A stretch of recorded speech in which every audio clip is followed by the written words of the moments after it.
Anyway, there Well, we go. we're inspired by brilliance. So let's put it that way. It certainly That isn't coming is from us as separate selves, but absolutely. yeah. So, yay. Okay, here we go. Anyway, and okay, I don't have to record, I don't have to do anything. It's all doing it for me. Cool. The Holy Spirit is in charge. All right. Should I pick up where we Um, left off? absolutely, please Okay. do. Well, I always like to preface for people that might have just joined that we are reading, Lynn Johnson and myself, Bruce Rawls, are reading Absence from Felicity, the story of Helen Schuckman and her scribing of A Course in Miracles by Kenneth Wapnick, PhD. And in the digital version, we're page 101 of 492, since I can, or location 1948 of 9551, 21%. And in the Treeware, aka print version, we are at the bottom of page 112, 112 in chapter 5. And this is the chapter titled There Must Be Another Way. And we've got well, a few more pages to read in this chapter before we get into, oh yeah, this probably take us another few weeks. It's a pretty lengthy chapter. Takes up to page 131. So yeah, okay. So I'll pick up where Ken's narration left off.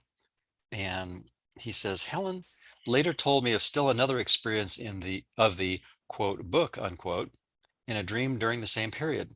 She was standing on the ground looking up at a stork flying overhead. Helen wondered what was so special about that. And then the inner voice said, look at what the stork is carrying. And when Helen looked, she did not see the expected baby, but rather the black book, this time with a gold cross on the cover. The voice then said to her, this is your book. The important series requires some commentary, although its broad meaning is clear. The large deserted boat can be understood as the atonement journey that Helen at last is ready to undertake. I'm thinking, well, maybe we should should have reread a little bit of that, but there was a boat and a treasure chest and a few things like that. Should I back up and read that? What do you think? Yeah, yeah, please, in fact, let me back up on the book and Okay. uh, Okay.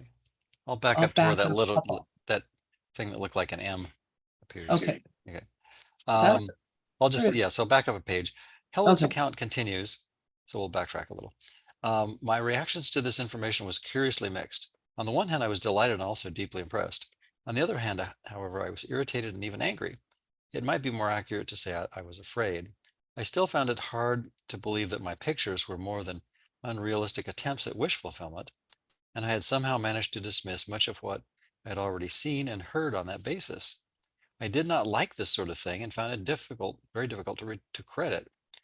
This, however, was harder to explain away so easily.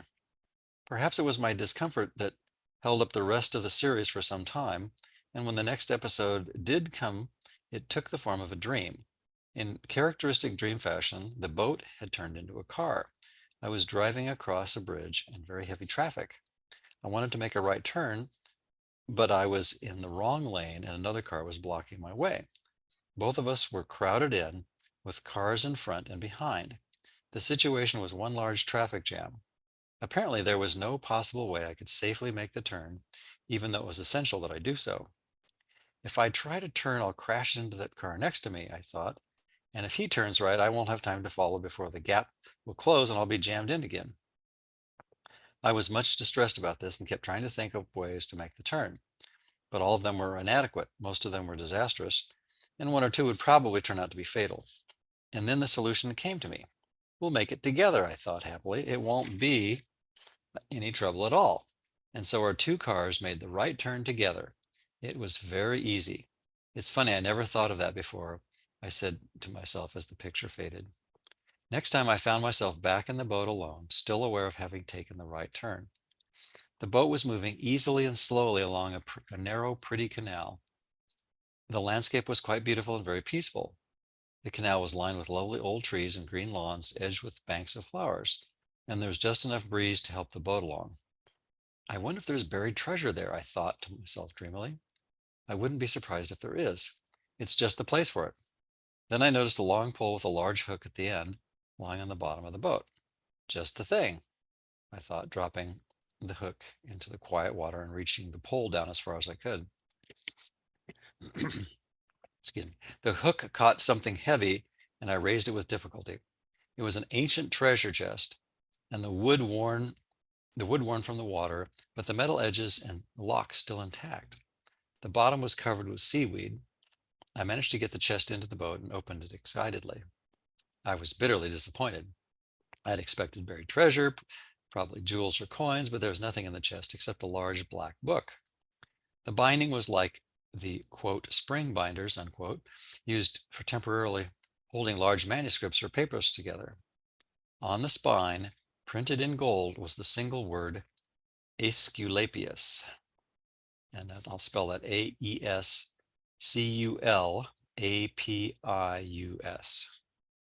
When I looked up, I found it was the name of the Greek god of healing, and then in brackets, Ken notes, here given by Helen in its Roman spelling. I saw the book again a few nights later. This time there was a string of pearls around it.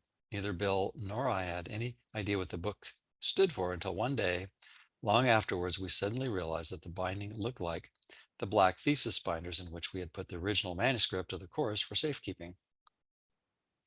So now we're back to that narration that I started with this morning. Do you want to pick up from there? I'm having a little technical difficulty with Gather, so let me see if I can get Oh, okay. the microphone straightened out. Should I pause for a moment while you do that, or? Yeah, I'm just asking if anybody in the Pal Talk room can hear me. Can anybody in the Pal Talk room hear at all? And so Either one. anybody, because yeah, no, I'm not sure what's going on, but it's almost like there's no sound on my computer here. So I'm just okay. You can hear me now on Pal Talk. Very good. Great. Switching over to stereo mix then. And okay, or we'll just go on from here. So you should be able to hear us on the radio too. Okay. Whew, that was a little scary. Not scary. Oh my God, my life is in peril. No. The fear of dead air. The fear of dead air. No, yeah, no, the fear of having to try to figure something out. That's usually it. So okay, well, cool. Then that makes me feel better. And I wonder why we're not hearing the We got some background music on? Yeah. No. Oh, that's nice. Yeah, I'm just not sure people on YouTube are hearing, but apparently they are. Oh, that's beautiful. How are you doing that? All righty. I'm Yeah, I hearing love music that seems to swell each time your voice gets louder, and then it drops off when you stop speaking. Is that intentional? there we go. Oh. All right, there we go. So everything is working. All right. Now I can read. So yeah, you can turn that music down. It is very cool though. All right.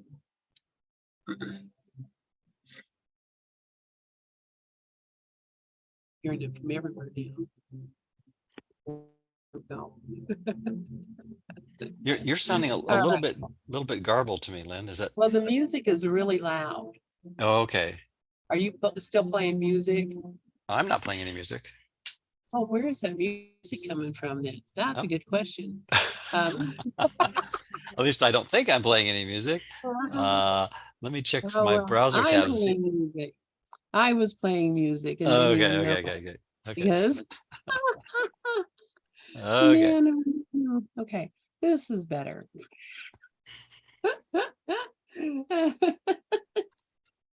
Oh Where's my that gosh, phenomena coming from? Oh, that's right. My mind. Oops. it is absolutely. We're all doing that. Oh my gosh, okay. So let us continue then. Okay, so so Helen later told me of still another experience of the book in a dream during the same period. She was standing on the ground looking up at a stork flying overhead. Did we already read this? Yes, we Helen did. wondered We did, but we were backtracking so that it would okay, make context. gotcha. Helen wondered what was so special about that, and then the inner voice said, "Look at what the stork is carrying." And when Helen looked, she did not see the expected baby, but rather the black book, this time with a gold cross on the cover. The voice then said to her, "This is your book. This is your book." Ken continues. This important series requires some commentary, although its broad meaning is clear. The quote, large deserted boat can be understood as the atonement journey that Helen at last is ready to undertake. It had obviously been abandoned years ago. I somehow knew I was supposed to get it started again, although salvage seemed all but impossible. Yet Helen recognized that she could not do it alone. This recognition itself, an expression of the little willingness, A Course in Miracles emphasizes, starts her successfully on the journey. She still attempts to free the boat herself, but understands the futility of her efforts. I knew I could not possibly release the boat without help, but I nevertheless felt impelled to try. I realized the importance of freeing the boat, but I was also aware of my complete inability to do so. And that is a quote from Helen, talking about her inability to do it on her own, do it by herself. And isn't that the case that Jesus is very clear with us and pointing out to us all the time, you cannot do this yourself. And if you think you can do it yourself, then you are confused. And we will help unconfuse you To say the because least, huh? you need the help. You need the help. You Mhm. have built yourself something that is impossible for you to escape by yourself. So Ken continued. It is explained to Helen that the only way of freeing the boat, beginning the journey, was through the quote very powerful receiving and sending set. This symbolized her ancient ability to quote hear or to experience a closeness with Jesus that only comes from a decision to join with love.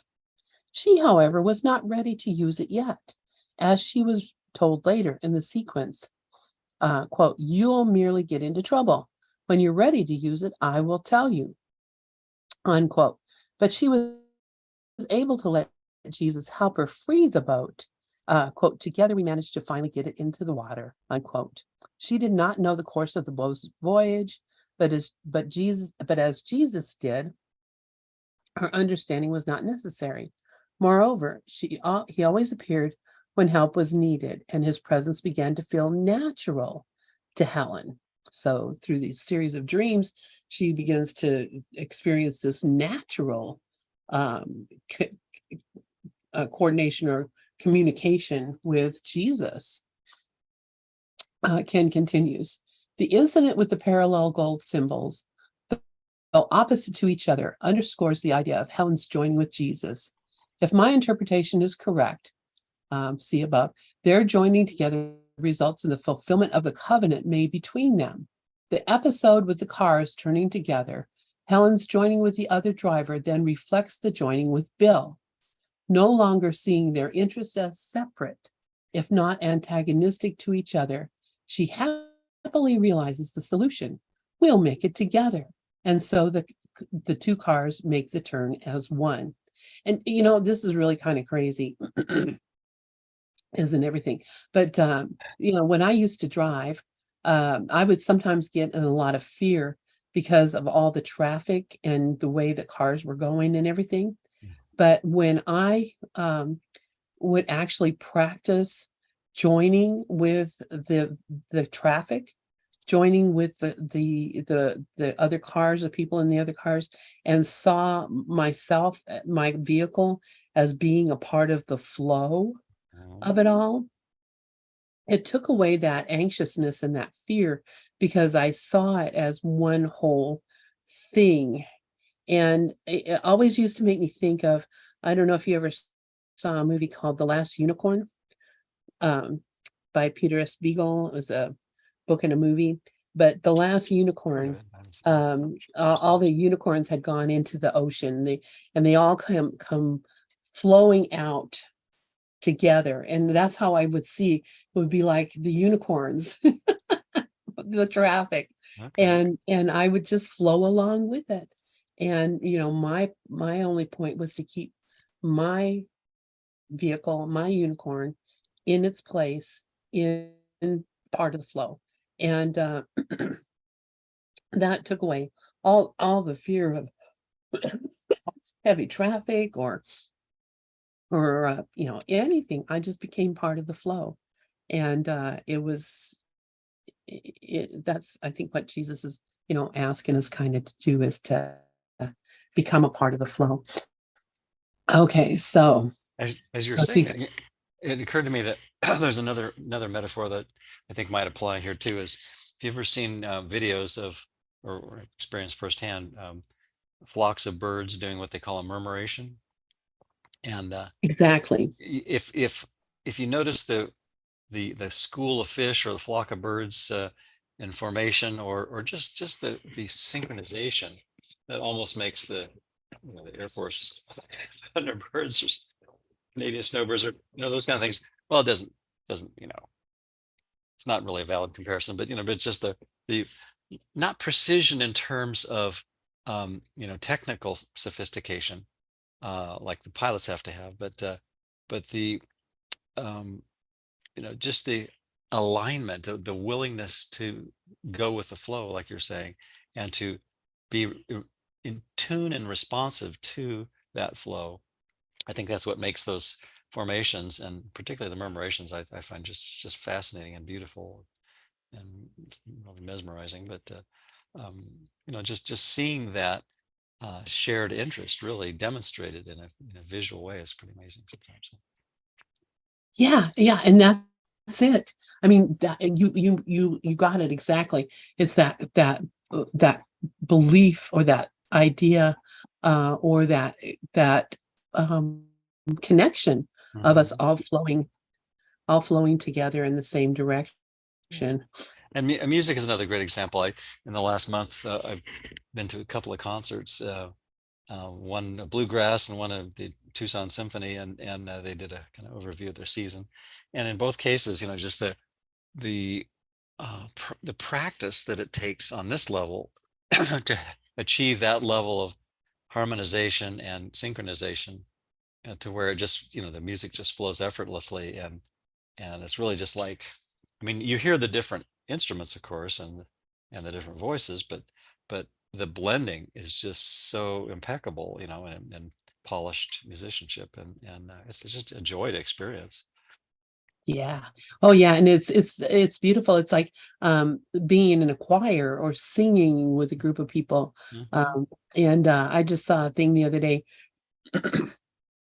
where just a big group of strangers came together, and it was like a choir, and they learned a song, and then they all sang the song, and some of them were back to back with each other, some of them were wandering through the crowd, but they all knew their parts, and they all knew their harmonies.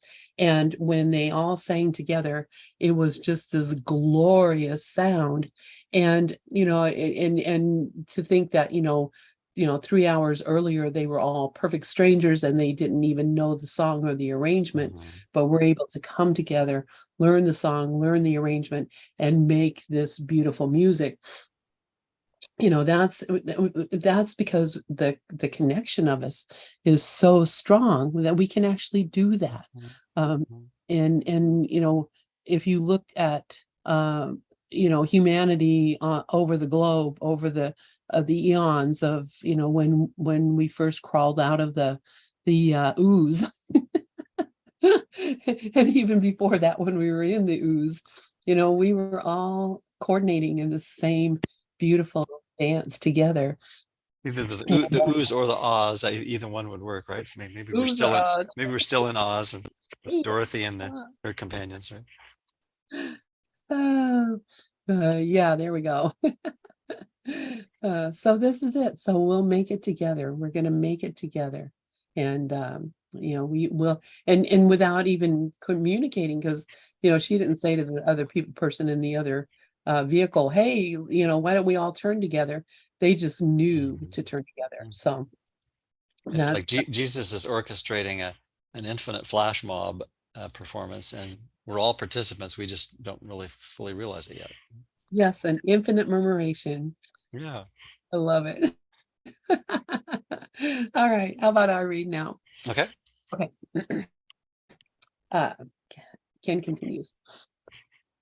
At the end of the journey comes in the quiet waters of a canal, whose banks are lined with the green lawns that are reminiscent of the lawns of heaven, representing the real world, the goal of our journey with the course.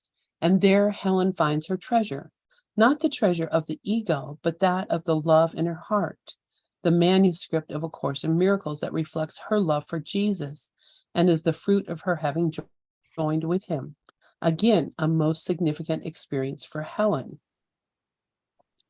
Having no interest nor belief in psychic phenomena, and this is interesting because he says that, but I've seen like total interest and belief in psychic phenomena. Everything I've read about her so far seems like that's pretty much where her mind is at. But anyway, Ken says, because this is how she expressed it, I guess. Um, Having no interest nor belief in psychic phenomena, Helen found these theories, as well as other picture images that began to appear, most disconcerting. These images strongly suggested what Helen referred to as, quote, flashbacks of myself in other times and places, end quote. As mentioned earlier, one part of Helen found the idea of reincarnation, quote, particularly repellent, unquote. And so she later chose to think of these as, and this is Helen, strictly symbolic, the usual shifting dream symbols most familiar to clinical psychologists. I watched them as a spectator, although I had little doubt that they were representations of myself. So I think this is really important at this, because it's almost like she is saying that um, she sees it, but she doesn't believe it. These stories of herself as a priestess and of this and of that in the past are really symbols and probably not actual occurrences in the dream or in the real experience. But you know, what are there any, we have, I mean, I'm, go through books with another lady on Sundays where we're talking about past life regression and, people seeing and experiencing their past lives. But is it really, or is this just like, uh, a movie that you're experiencing, watching, and you were never there? That's a great insight. And and the whole idea of reincarnation, I think that's why that one brief section in the manual that addresses it, it says, if it's helpful to recognize that life is eternal, and one doesn't have to fear um, you know disintegration of one's mind when the body is no longer effective as a vehicle, then if it helps to bring the mind to the recognition of the importance and the real identity of spirit as being eternal, and mind is the mechanism for relating to that. um just random words that hopefully make some kind of sense. But so great. But if it tends to make the special, emphasize the specialness of specific forms, including bodies and personas, and comparisons between lifetimes, both real and imagined. Well, of course, we really say they're all imagined. Then that could be, not terribly helpful. And so it's really, again, the thought system that's being called to work with whatever concept is presented, right? Right, right, because it's it's all a movie. It's all a concept. Mhm. And not a single bit of it is a real has physically really happened. It's just a story in our minds. Right. So we could. I call it reincarceration sometimes. It's just to remind me. It's like the jail sentence is only a self-imposed dream, and we can wake up from it with help from that inner kindness teacher, aka Holy Spirit or Jesus, of course, um, whenever we're ready. And each of us individually appears to choose when that red time of readiness is arrived. Yeah. But we're always ready, and we're always at this point, in every iteration of every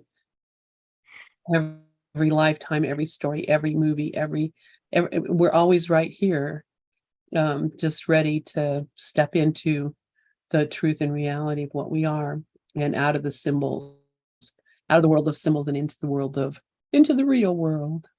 Mhm. All right, I'll continue reading.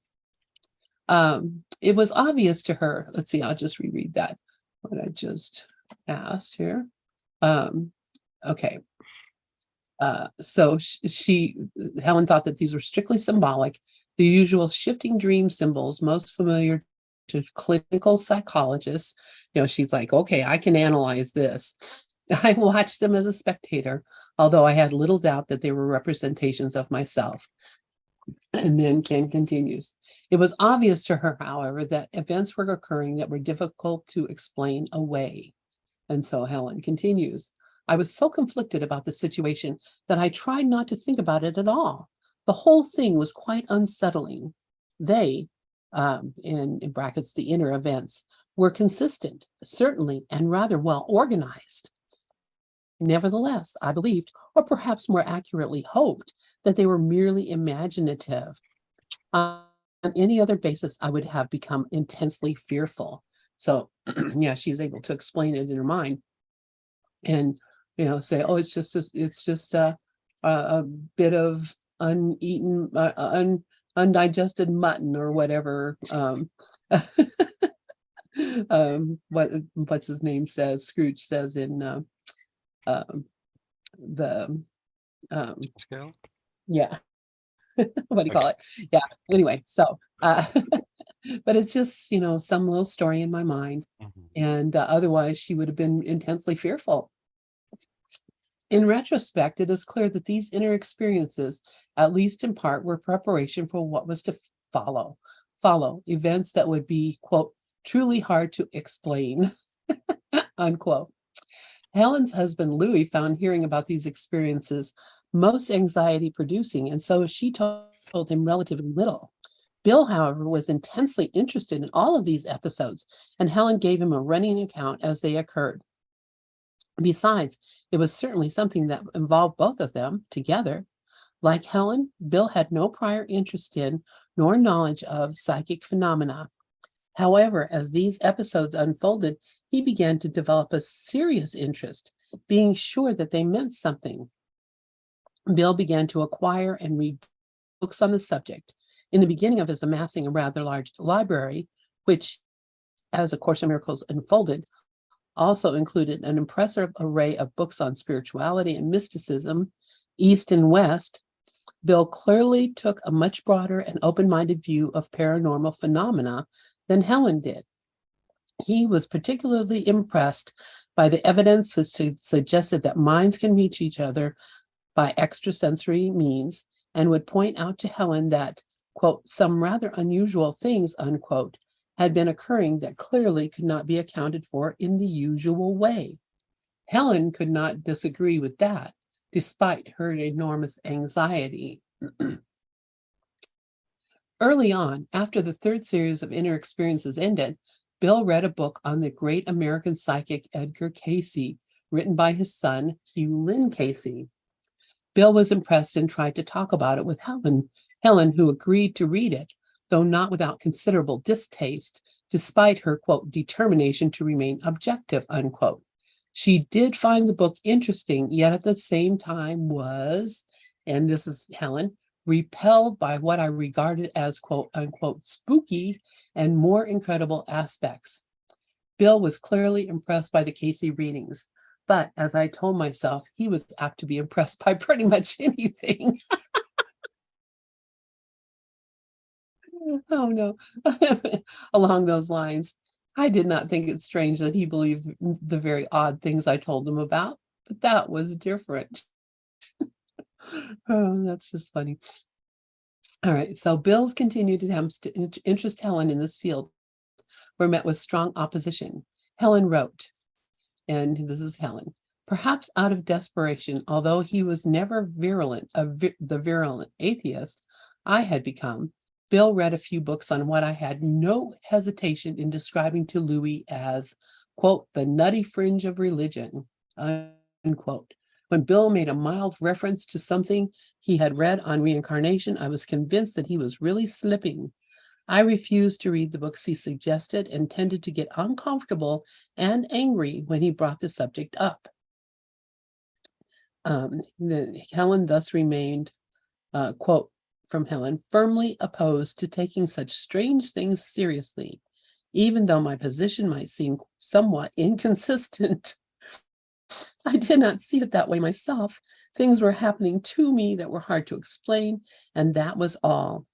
It did not justify assuming any weird sort of extrasensory basis. The idea of reincarnation was particularly repugnant to me. I regarded it as nonsensical. I was also aware that it made me very anxious.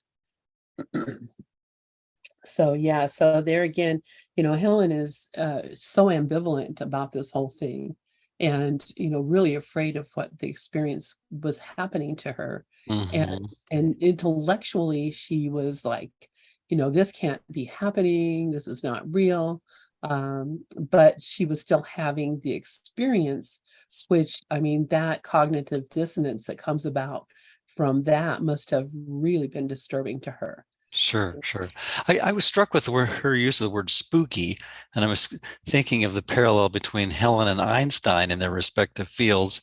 Because Einstein, when he was confronted with quantum entanglement, he referred to it as spooky action at a distance. And he didn't really like the uncertainty principle of that was basically became one of the cornerstones of modern physics, because and he also said, God doesn't play dice or something like that.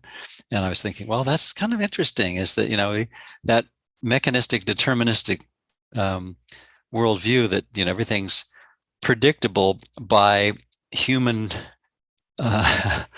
human minds. That's like an ego authority problem on steroids, right? And yet, we all entertain that to some extent.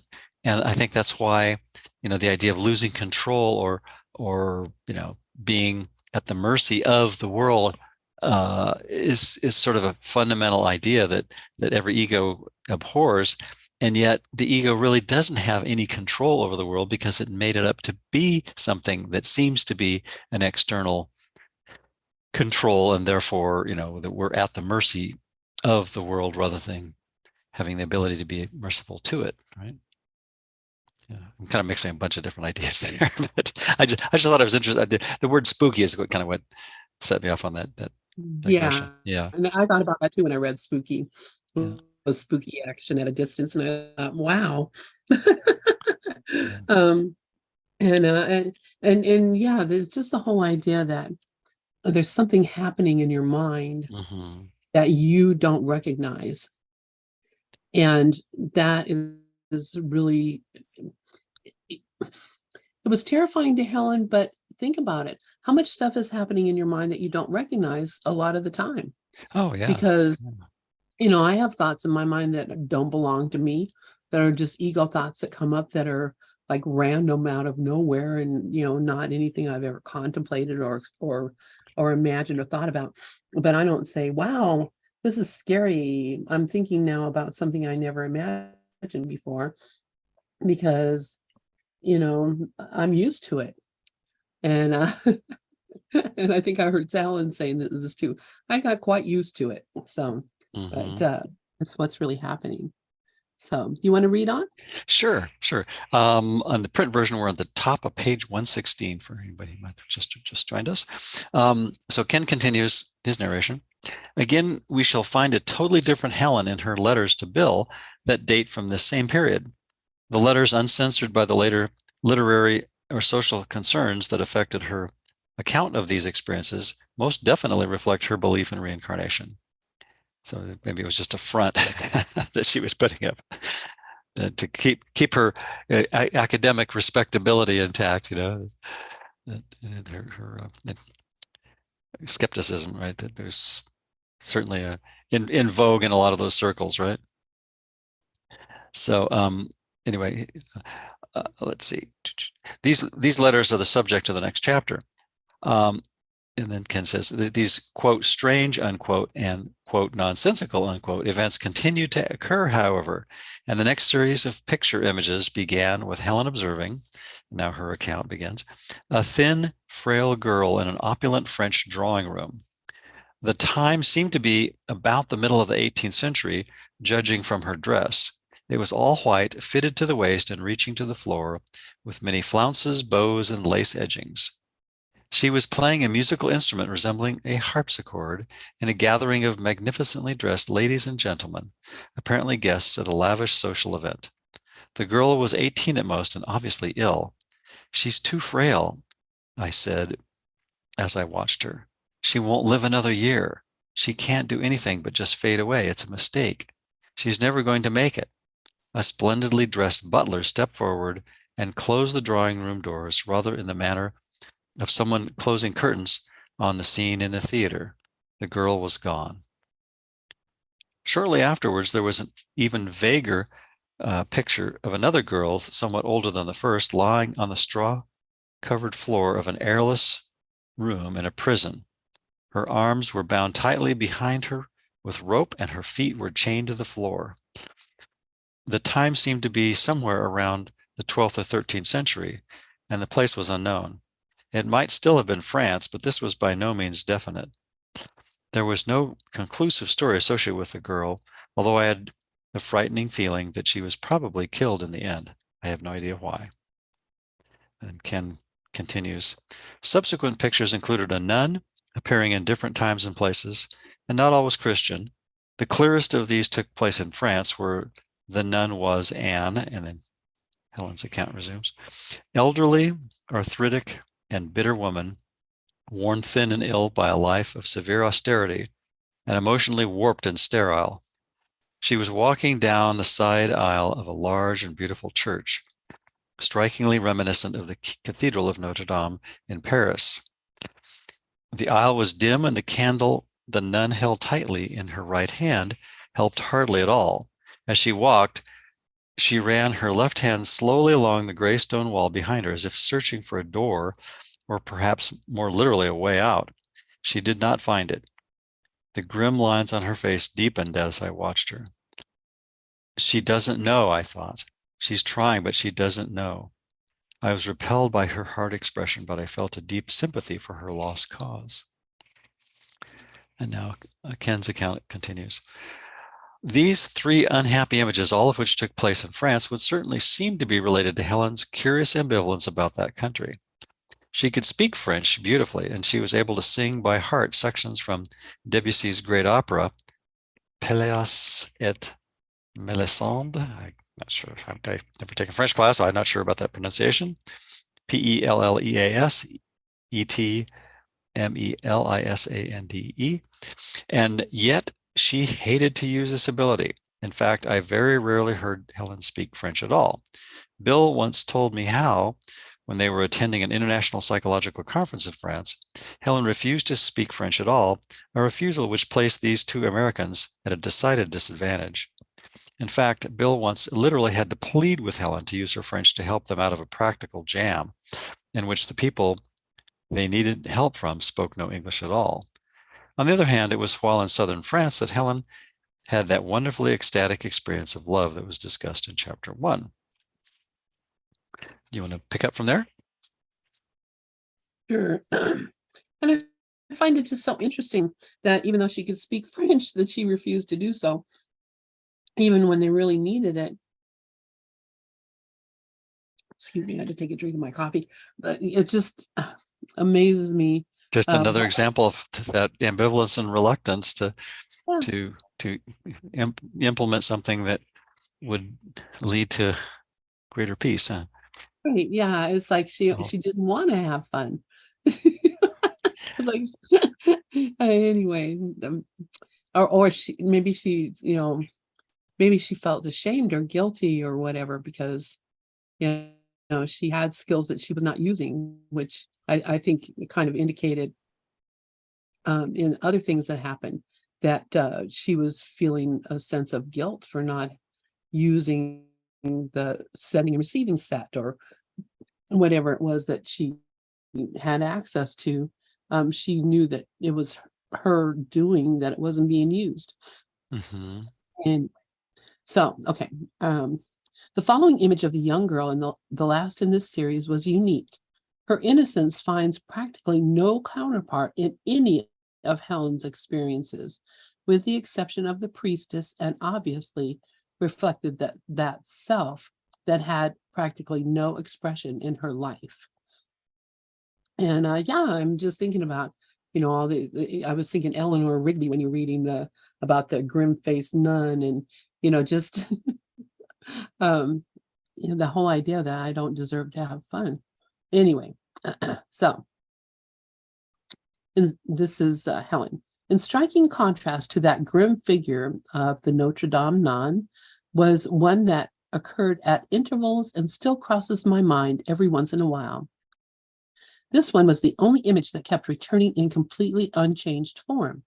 This was a picture of a girl who resembled me in many ways, although she did not seem to be over 16. Her head was thrown slightly back in happy laughter, and her arms were extended as if in universal welcome. She was wholly joyous. I love this word's wholly joyous. I've read that in the course. She was wholly joyous, literally incapable of feeling grief or pain.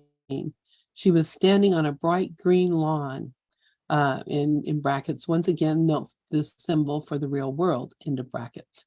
That's from Ken. And in her extraordinary happiness, her bare feet hardly seemed to touch the ground. She was dressed in a loose blue dress and was not reminiscent of any particular time or place, although there was something of a Greek feeling about it. However, nothing about her really suggested the past, nor did she seem to be at all concerned about the future. I do not really think she regarded time as we do. As with the priestess, Helen, this is Ken, as with the priestess, Helen recognized herself in the young, innocent girl. Filled with happy laughter, she was wholly joyous. She knew nothing of grief or pain. Moreover, there was a timeless quality about her that suggested her not really being in the world at all, though appearing to be. Again, this was an image of the self beyond, quote, heaven and Helen, unquote. As these images continued, Helen was hard put to explain them and finally had to concede that her logical mind and scientific background were of no help. This concession seemed to usher in a new level of psychic experiences, providing additional evidence for her that her scientific mind was severely limited in its explanatory power. And this is, pretty cool. She's figuring out I don't know everything. All right, so this is Helen writing.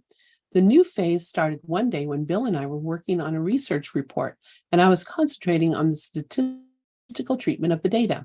Suddenly, and very unexpectedly, I laid the papers down and said with great urgency, "Quick, Bill, Joe, your friend in Chicago, is thinking about suicide. We must send him a message right away."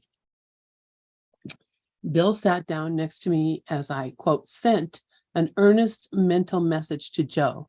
The words I used were, "The answer is life, not death." Afterwards, I said to Bill, "I bet there was nothing to it, but I was wrong." Bill called his friend that evening to ask him if he was all right. Joe was glad he had called and he had been very depressed and had actually picked up a gun that afternoon, but something held him back. He put the gun down. Wow. This is, that's pretty Well, amazing. minds are joined, huh? Yeah. And that she was open enough to not just to even know that, not to say, well, that's a stupid idea. Why would I think that's true?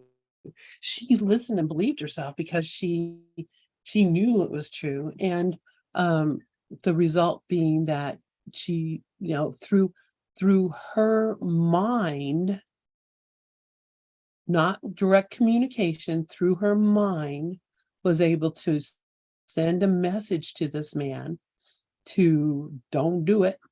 It's everything is going to be okay, or whatever she sent to him. And he received that message, not even knowing. And you got to wonder, how many times have I been almost ready to do something stupid?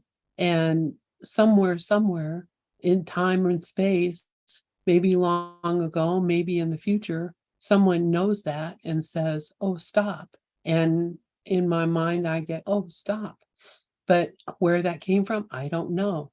But as Jesus tells us, sometimes they just give you a thought. Sometimes they whisper in your ear. Sometimes they're there physically to tell you, but the teachers of God are always there for you when you need their help. There's no one and nothing that they're not aware of, and they are always here for you. So Helen just became that in that moment. Mhm. And I wonder what she thought when she found out that he really had tried to kill himself or wanted to kill himself. Anyway, we'll see. So Yeah. she continues. It was hard not to be impressed, particularly as surprising events continued to happen for a while. Bill had gone to an out of town meeting, and on his return, I described the place where he had stayed in great detail, even though I had never been there. I also told him a number of things that had happened there before he had a chance to tell me about them, apparently with extraordinary accuracy.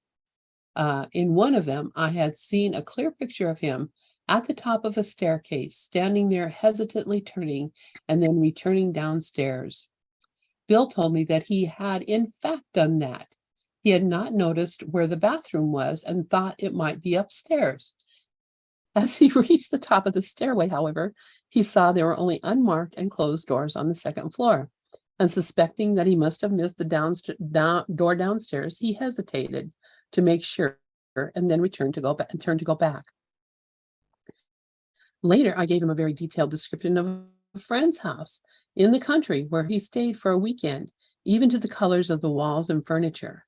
Still later, when he was away on a vacation in the Virgin Islands, I sent him a quote mental message unquote in which I described a pin I would like him to bring me, a gold pin with a Florentine finish. And I happened to notice that it was almost 10 o'clock in the morning when the thought occurred to me. Bill handed me the pin on his return. He had been walking down a shopping street around 10 o'clock after his arrival with a friend, Chip, who also knew me. They were passing a jewelry store. Bill did not want to go in, but his friend practically insisted. The friend also picked out the Florentine gold pin, urging Bill to buy it for me and telling him that it was just what I wanted. So, wow, Hmm. this is pretty crazy. Mhm. Remote view in your vacation here. Really? I'm sure that might have made Bill nervous. What else did she see? I mean, Yeah, I suppose. I think I'd be a little A paranoid. thought for a thought system that has everything to hide, everything is fearful, and for a thought system that has nothing to hide, just the opposite, right? Yeah, exactly. And what greater a what greater thing to recognize that no private thoughts, Hmm. have no private thoughts. Um, and so that's a it's true, I guess. Um, okay, you want me to? I'll continue reading. Okay. Helen had ambivalent reactions to those experiences. One part of her mind was proud of these abilities, even finding herself enjoying fantasies of power and prestige that this psychic ability might bring her. But another part of Helen's mind felt considerable fear, and I'm sure that was a much bigger part, actually, excuse me, considerable fear, and desperately tried to explain away the episodes, going to, quote, great and even preposterous lengths, unquote, to do so. This ambivalence of attraction and fear became stronger for a while, leading to nightmares she could not remember. Although Helen could not recall the dream's content, she found it difficult to put associations of, quote, witchcraft and evil, unquote, out of her mind. Which, yeah, I think that, with the vision she had of the girl in the cell with that was tied and bound, was probably a witch trial type thing or something. So Helen says, yet pride kept pace with anxiety, and though I felt an increasing sense of danger, I also experienced a concomitant feeling of self-inflation. And let me just here check that out. Concomitant, I pretty know what it means, but Concomitant, yeah. How is it? I think Concomitant, okay.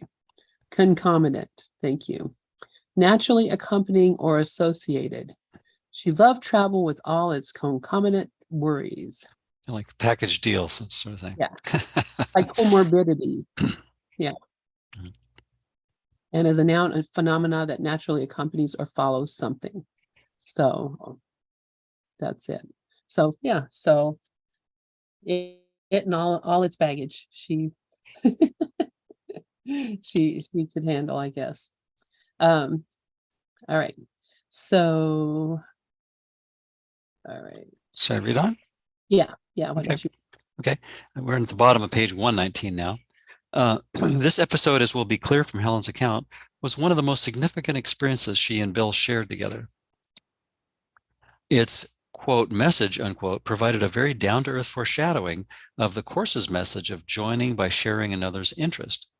As the manual for teachers would later say of a teacher and of God, and this is from the manual, his qualifications consist solely in this, that somehow, somewhere, he has made a deliberate choice in which he did not see, excuse me, his interest as apart from someone else's. And that's page 3 in the manual. Helen's narrative continues. The hospital, pardon me, hospital wanted to send Bill and myself to the Mayo Clinic to study their psychological assessment procedures. The evening, September 9th, 1965, before we left, a picture crossed my mind that was so sharp I felt impelled to call to Bill and describe it in writing. We will go to Mayo on the 10th. We will see a gray stone church with a slightly darker gray center, steeple, which is very tall, and two much taller ones, one on each side. I thought briefly that there were spheres on the small spires, but then I dismissed that as too obviously phallic. But maybe symbols aren't involved if they're just there. There's a small stone cross on top of the largest spire. On the corner to the left, as you face the church, there's a wire trash can under the streetlight. At first, I thought the church was Catholic, but it's probably Lutheran. The street behind the streetlight goes uphill sharply. It's a little crooked. There may be a parking lot or some sort of empty gray lot with gray stones on the corner across from the streetlight. There are little shops on both sides of the hill, but none of the sides of the church or opposite it. I think there's just grass and bushes maybe. The details stood out with startling clarity. I seemed to be looking down on it from above at an angle which suggested I might be seeing it from a low-flying plane. The picture was so clear that I abandoned caution and told Bill I was sure we would see the church when we landed in Minnesota the next day. A quick aside, I was actually at the Mayo Clinic twice within about a 2 or 3 week period when I worked for a company called Grass Valley Group in Northern California. And the Mayo Clinic had purchased some of the fiber optic equipment that we manufactured at that time. It was all analog stuff. And the challenge was that they wanted, basically all the bells and whistles, which included stereo audio and the bandwidth of this system really was not quite up to par to meet the specifications to have stereo audio. One audio could kind of work okay, but when you put two audio channels, there's like, it was kind of push come to shove. And I remember spending some long nights till past midnight, working late, soldering and unsoldering resistors and well, probably a couple dozen different boards, trying to make these transceivers meet specifications and work properly. And so I made a trip out there to bring all the transceivers back with me and have them shipped back. And then I worked on them for a week or so, and then flew back and got them close enough to working, but still just kind of right on the ragged edge. It was like, oh man, they're just 5 pounds in a 3 pound can kind of thing. Anyway, but that's my experience at the Mayo Clinic. That was back in the, let's see, that would have been a kind of mid 80s kind of thing. So this was a couple of decades before that at Helen's experience. And actually, I'm looking, we've only got about a minute left. Maybe I should just pick this up again when we get back next week. Does that sound good? Yeah, that sounds good. Man, that really went fast. Yeah. I'll put the marker there. And thank you so much, Bruce. I've really enjoyed going through this with you this morning and getting all my issues figured out. And likewise, it's always fun to read these together and find the inspiration it's pretty obvious in there. Yeah, it's so cool to be. I mean, you feel like you're part of history. Yeah. I guess because we are. and it's a made up history, but fortunately, it's a history that can inspire us to choose differently, right? Exactly. And it's so funny because that's something my family and all laugh about. Oh, that's a made up word. Yep, it's all made up. Exactly. It's all imaginary. All right. Well, thank you so much, Bruce Rawls. Likewise. And you can always find me on acimblog.com. And there's also this wonderful thing called ACIM Gather that has a website too, acimgather.us. So, yes, anyway. and thank you so much for that. And Bruce is our webmaster, so but he's not responsible for all the content because I'm the one who's not putting things in there. Anyway, Bruce Rawls. We'll work on that. Yeah. All right. I love you. Have a great week. I love seeing your photos. I love the adventures you're having in Arizona, and I'm so glad to be vicariously with you.